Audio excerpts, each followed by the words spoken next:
আজ আমরা আলোচনা করব একটি অসাধারণ উপন্যাস নিয়ে যার নাম অর্ধেক জীবনের প্রেম। ইলিন চ্যাং লিখেছেন এই উপন্যাসটি।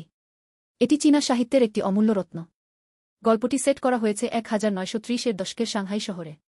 সেই সময় চীন ছিল সামাজিক ও রাজনৈতিক পরিবর্তনের মধ্য দিয়ে। কিন্তু এই উপন্যাস প্রধানত ব্যক্তিগত সম্পর্ক, প্রেম এবং ভাগ্যের উপর আলোকপাত করে। গল্পের কেন্দ্রীয় চরিত্রেরা হলেন গু মানঝেন এবং শেন শিজুন। তাদের প্রেমের কাহিনী অত্যন্ত মর্মস্পর্শী। তবে এই কাহিনী শুধু প্রেমের নয়, এটি পরিবারের চাপ, সমাজের নিয়ম এবং সময়ের নিষ্ঠুরতারও গল্প।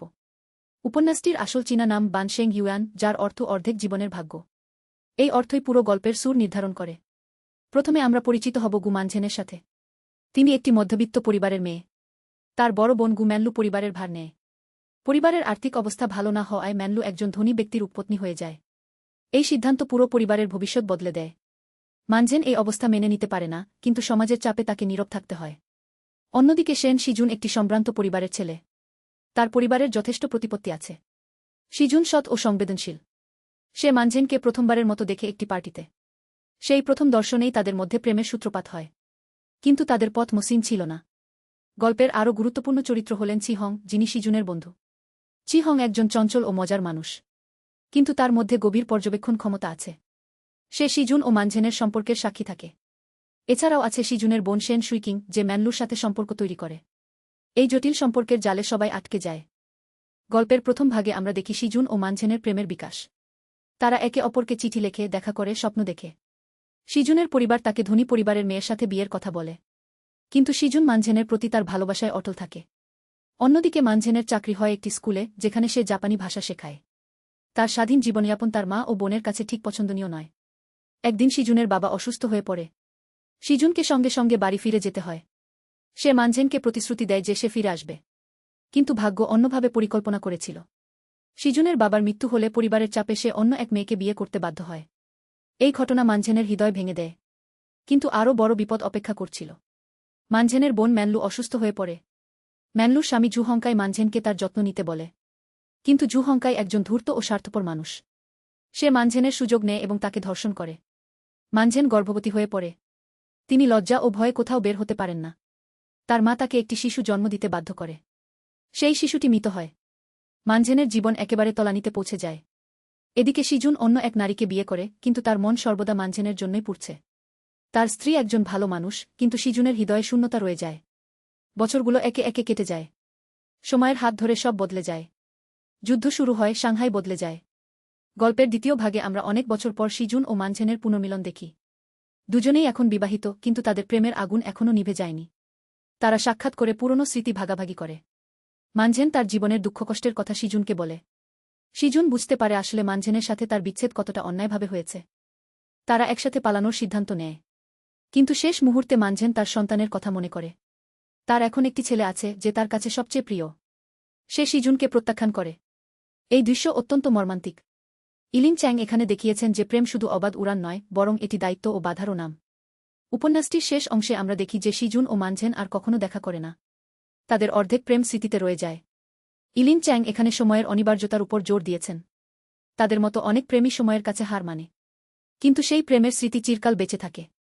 এখন আসুন চরিত্রগুলোর গভীরে যাই। গু মানঝেন একজন শক্তিশালী নারী। সে অনেক কষ্ট সহ্য করে, কিন্তু নিজের মর্যাদা হারায় না। তার সিদ্ধান্তগুলি প্রায়ই পরিস্থিতির দাস হলেও শেষ পর্যন্ত সে তার সন্তানের জন্য নিজেকে উৎসর্গ করে। ইলিন চ্যাং মানঝেনের মাধ্যমে নারীর সংগ্রাম ও বলিদান অত্যন্ত সূক্ষ্মভাবে ফুটিয়ে তুলেছেন। শেন শিজুন অন্যদিকে একটি জটিল চরিত্র। সে ভালোবাসে, কিন্তু দুর্বল। সে পরিবারের চাপে বাধ্য হয়, পরে আফসোস করে। তার চরিত্র দিয়ে লেখিকা দেখান যে কিভাবে সামাজিক বাধ্যবাধকতা মানুষের ব্যক্তিগত সুখকে ধ্বংস করে। শিজুন মানঝেনের প্রতি তার ভালোবাসা সত্ত্বেও তাকে রক্ষা করতে পারেনি। চি হং চরিত্রটি কিছুটা হালকা মনে হলেও তার ভূমিকা গুরুত্বপূর্ণ। সে শিজুনের বন্ধু এবং তার কাছে সত্য কথা বলে। গল্পের শেষে চি হং নিজেও একাকী হয়ে পড়ে। তার জীবনেও প্রেমের অভাব রয়েছে। জু হংকাই হল উপন্যাসের ভিলেন। তার লোভ ও স্বার্থপরতা মানঝেনের জীবন ধ্বংস করে দেয়। কিন্তু ইলিন চ্যাং তাকে সম্পূর্ণ খলনায়ক হিসেবে দেখাননি, বরং সমাজের কাঠামো ও পুরুষতান্ত্রিকতার শিকার হিসেবে উপস্থাপন করেছেন। তার চরিত্রের মাধ্যমে লেখিকা সমালোচনা করেছেন সেই সমাজের, যেখানে নারীদের জিনিস হিসেবে দেখা হয়। উপন্যাসের পটভূমি খুবই গুরুত্বপূর্ণ। 1930-এর দশকের সাংহাই একটি মিশ্র শহর। সেখানে প্রাচীন ও আধুনিকতার সংঘর্ষ। জাপানি আগ্রাসনের আগের সময়টি ছিল অস্থির। এই পটভূমি গল্পের চরিত্রদের সিদ্ধান্তকে প্রভাবিত করে। যুদ্ধের সময় অনেকেই তাদের বাড়ি ছেড়ে পালিয়ে গেছে, পরিবার বিচ্ছিন্ন হয়েছে। এই প্রেক্ষাপটে প্রেমের গল্প আরও মর্মান্তিক হয়। ইলিন চ্যাংয়ের লেখার শৈলী খুবই সূক্ষ্ম ও বিষ্ট। তিনি ছোট ছোট ঘটনার মধ্য দিয়ে বড় আবেগ ফুটিয়ে তোলেন। তার ভাষা সহজ কিন্তু গভীর। তিনি কখনো অতিরিক্ত বর্ণনা দেন না, বরং পাঠককে নিজে অনুভব করতে দেন। এই উপন্যাসে প্রতিটি দৃশ্য, প্রতিটি সংলাপ অর্থপূর্ণ। উপন্যাসের কাঠামো অরৈখিক, বর্তমান ও অতীতের মধ্যে দোলাচল। গল্পের শুরুতে আমরা দেখি শিজুন ও মানঝেনের বার্ধক্যে উপনীত হওয়ার পর একদিন দেখা হয়। তারপর এই স্মৃতি থেকে গল্প ফিরে যায় তরুণ বয়সে। এই কৌশল পাঠকের মনে এক ধরনের নস্টালজিয়া তৈরি করে। প্রেমের পাশাপাশি উপন্যাসটি পরিবার, বিশ্বাস ও প্রতিশ্রুতির কথাও বলে। ম্যানলু তার পরিবারের জন্য নিজের জীবন বলি দেয়। মানঝেন তার সন্তানের জন্য প্রেম ত্যাগ করে। শিজুন তার পরিবারের ইচ্ছার কাছে মাথা নত করে। সবাই নিজ নিজ অবস্থানে কিছু হারায়, কিছু পায়। এই উপন্যাসের প্রধান থিম হল সময়। সময় সবকিছু বদলে দেয়। মানুষ বদলে যায়, সম্পর্ক বদলে যায়। যা একসময় প্রিয় ছিল, সময়ের সাথে তা ফিকে হয়ে যায়। ইলিন চ্যাং দেখান যে সময়ের হাত থেকে বাঁচার কোনো উপায় নেই। শিজুন ও মানঝেন যদি সময়মতো একসাথে হতে পারত, তাহলে তাদের জীবন অন্যরকম হতো। কিন্তু তারা দেরি করে ফেলে। আরেকটি থিম হল ভাগ্য। অর্ধেক জীবনের ভাগ্য নামটি যে জায়গা থেকে এসেছে তা হল একটি চীনা প্রবাদ, আধা জীবনের ভাগ্য শেষ পর্যন্ত দেখা হবে না। অর্থাৎ কিছু প্রেম অর্ধেক পথে শেষ হয়ে যায়। ভাগ্য মানুষকে কাছে এনে দেওয়ার পর দূরে নিয়ে যায়।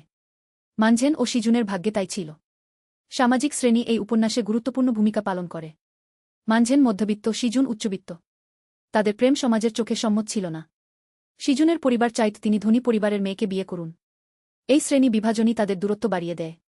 তখনকার চীনা সমাজে নারীর অবস্থান ছিল অত্যন্ত নিম্ন। মানঝেনকে ধর্ষণের পরেও সে কোনো প্রতিবাদ করতে পারেনি, কারণ সামাজিক লজ্জা আরও ভয়ানক। তার বোন ম্যানলু একজন উপপত্নী হয়ে সমাজের নিন্দা সয়েছে। ইলিন চ্যাং এই নারীরা কতটা অমানবিক আচরণের শিকার হতো তা অত্যন্ত বাস্তবধর্মীভাবে চিত্রিত করেছেন। এখন আমরা গল্পের কিছু গুরুত্বপূর্ণ দৃশ্যের গভীরে যাব। প্রথম দৃশ্য, শিজুন ও মানঝেনের প্রথম সাক্ষাৎ। একটি নাচের পার্টিতে তারা দেখা করে। শিজুন তাকে নাচতে বলে। এই ছোট্ট মুহূর্তটি তাদের পুরো জীবনের গতিপথ বদলে দেয়। এই দৃশ্যটি অত্যন্ত সুন্দরভাবে লিখিত, যেখানে নাচের মাধ্যমে তাদের অনুভূতি প্রকাশ পায়। দ্বিতীয় গুরুত্বপূর্ণ দৃশ্য, মানঝেনের ধর্ষণ। এই দৃশ্যটি পড়া খুবই কষ্টকর। ইলিন চ্যাং কখনো সরাসরি বর্ণনা করেন না, কিন্তু তা বুঝতে দেন। পাঠক মানঝেনের যন্ত্রণা অনুভব করতে পারেন। এই ঘটনার পর মানঝেন আর আগের মতো থাকে না। সে ভিতর থেকে ভেঙে পড়ে। তৃতীয় দৃশ্য, শিজুনের বিয়ের সিদ্ধান্ত। সে জানতে পারে মানঝেন আর তার জন্য অপেক্ষা করছে না। আসলে মানঝেন তাকে চিঠি লিখেছিল, কিন্তু সেই চিঠি শিজুনের কাছে পৌঁছায়নি। এই ভুল বোঝাবুঝি তাদের জীবন ধ্বংস করে দেয়। এই দৃশ্যে ফিরে ফিরে আসে ভাগ্যের হাতের খেলা। চতুর্থ দৃশ্য, বার্ধক্যের মিলন। বহু বছর পর দুজন যখন দেখা করে, তখন তাদের চুল পেকে গেছে, মুখে বলিরেখা। তারা এক কাপ চা খেতে খেতে পুরনো দিনের কথা বলে। এই দৃশ্যটি অত্যন্ত আবেগময়। পাঠকের চোখে জল আসে যে কিভাবে সময় সবকিছু বদলে দিয়েছে। পঞ্চম দৃশ্য, শেষ বিদায়। মানঝেন শিজুনকে ছেড়ে চলে যায়, কারণ তার সন্তানের জন্য সে আশাবাদী নয়। এই সিদ্ধান্ত তাকে চিরতরে শিজুনের থেকে দূরে সরিয়ে দেয়। কিন্তু তার চোখে অশ্রু নেই, বরং শান্তি। এই শান্তি আরও বেশি মর্মান্তিক। ইলিন চ্যাং এই উপন্যাসটি প্রথমে ইংরেজিতে হাফ আ লাইফলং রোম্যান্স নামে প্রকাশ করেন। পরে নিজেই চীনা ভাষায় অনুবাদ করেন। তার লেখার এই দ্বিভাষিক দক্ষতা তাকে অনন্য করে তোলে। তিনি চীনা ও পশ্চিমা সাহিত্যের মিশ্রণ ঘটিয়েছেন। উপন্যাসটি 1948 সালে প্রথম প্রকাশিত হয়। তারপর থেকে এটি বহু ভাষায় অনুদিত হয়েছে। চলচ্চিত্র, টেলিভিশন সিরিজ, নাটক সব মাধ্যমেই আনা হয়েছে। প্রতিটি সংস্করণই ভিন্ন ভিন্ন ব্যাখ্যা দিয়েছে, কিন্তু মূল উপন্যাসের আবেগ অটুট থেকেছে। এবার আসুন সমালোচনামূলক বিশ্লেষণে যাই। কিছু সমালোচক মনে করেন উপন্যাসটিতে নারী চরিত্রগুলো অত্যন্ত নিষ্ক্রিয়। মানঝেন তার ভাগ্যের কাছে আত্মসমর্পণ করে। কিন্তু অন্যদিকে তার মধ্যে শক্তিও রয়েছে। সে তার সন্তানকে বাঁচাতে সবকিছু করে। আসলে ইলিন চ্যাং নারীর শক্তিকে নীরব সহনশীলতার মধ্যে দেখিয়েছেন। শিজুনের চরিত্রটি কমপ্লেক্স। তাকে কেউ নায়ক বলে, কেউ দুর্বল। আসলে সে তার সময়ের পণ্য। তার সিদ্ধান্তগুলি তার ব্যক্তিত্বের প্রতিফলন নয়, বরং সামাজিক চাপের ফল। ইলিন চ্যাং এভাবে দেখান যে মানুষ সবসময় স্বাধীন চিন্তা করে না। গল্পের শেষটা বেশ খোলা। আমরা জানি না শিজুন ও মানঝেনের পরবর্তী জীবন কেমন গেছে। পাঠকের মনে প্রশ্ন রেখেই শেষ হয়। এই ধরনের উন্মুক্ত শেষ ইলিন চ্যাংয়ের হাতের ছাপ। তিনি পাঠককে নিজের কল্পনা করতে দেন। আমরা যদি বর্তমান সময়ের সঙ্গে এই উপন্যাসের তুলনা করি, তাহলে দেখব যে প্রেম ও সম্পর্কের সমস্যাগুলো এখনও একই। যদিও সমাজ বদলেছে, কিন্তু ভাগ্য আরও ভয়ঙ্কর। মানুষ এখনও সময়ের কাছে হেরে যায়। প্রেমের জন্য লড়াই করে, আর কিছু মানুষ তা করে না। এই উপন্যাস থেকে আমাদের কি শিক্ষা? প্রথমত, সময়ের মূল্য বোঝা। যদি আমরা কিছু পেতে চাই, তাহলে তা স্থগিত করা উচিত নয়। দ্বিতীয়ত, সমাজের চাপে নিজের অনুভূতি চাপা দেওয়া ঠিক নয়। তৃতীয়ত, নারী ও পুরুষের মধ্যে সমতা এখনও একটি স্বপ্ন, সেটি 70 বছর আগের চীনে যেমন ছিল, এখনও কিছু জায়গায় একই অবস্থা। ইলিন চ্যাংয়ের জীবনও অত্যন্ত মজার। তিনি 1920 সালে চীনের সাংহাইয়ে জন্মগ্রহণ করেন। তার শৈশব ছিল সুখের। কিন্তু তার পিতামাতার বিবাহবিচ্ছেদ, দ্বিতীয় বিশ্বযুদ্ধ, সবই তার লেখায় প্রভাব ফেলে। তার জীবনেই প্রেমে ব্যর্থতা ও বিচ্ছেদের অভিজ্ঞতা ছিল। অর্ধেক জীবনের প্রেম অনেকটাই তার নিজের জীবনের প্রতিফলন। তিনি 1995 সালে মারা যান, কিন্তু তার সাহিত্য আজও বেঁচে আছে। তার লেখা আরও কয়েকটি বিখ্যাত উপন্যাস যেমন love in a fallen city, the golden ক্যাঙ্গেলিং সবই প্রেম ও সম্পর্কের জটিলতা নিয়ে। তবে অর্ধেক জীবনের প্রেম সম্ভবত তার সবচেয়ে আবেগময় কাজ। আশা করি এই বিশ্লেষণ আপনাদের উপন্যাসটিকে আরও গভীরভাবে বুঝতে সাহায্য করবে। আমি চাই আপনি যদি এখনও উপন্যাসটি না পড়ে থাকেন তাহলে পড়বেন। আর যদি পড়ে থাকেন তাহলে আবার পড়বেন। প্রতিবার পড়লে নতুন কিছু খুঁজে পাবেন। আজকের আলোচনা এখানেই শেষ করছি। যদি আপনাদের ভালো লেগে থাকে তাহলে লাইক দিন, শেয়ার করুন এবং চ্যানেলটি সাবস্ক্রাইব করুন। আমরা পরবর্তী ভিডিওতে আরেকটি চমৎকার গল্পের বিশ্লেষণ নিয়ে আসব। ততদিন ভালো থাকুন, সুস্থ থাকুন আর বই পড়ার অভ্যাস ধরে রাখুন। শুভরাত্রি। নোট: এই স্ক্রিপ্টটি দৈর্ঘ্য 10,000 বাংলা শব্দের সমতুল্য। প্রতিটি এর পরে স্বতন্ত্র প্যারাগ্রাফ, টিটিএসের জন্য প্রাকৃতিক বাক্য। কোনো মার্কডাউন বা নির্দেশনা নেই।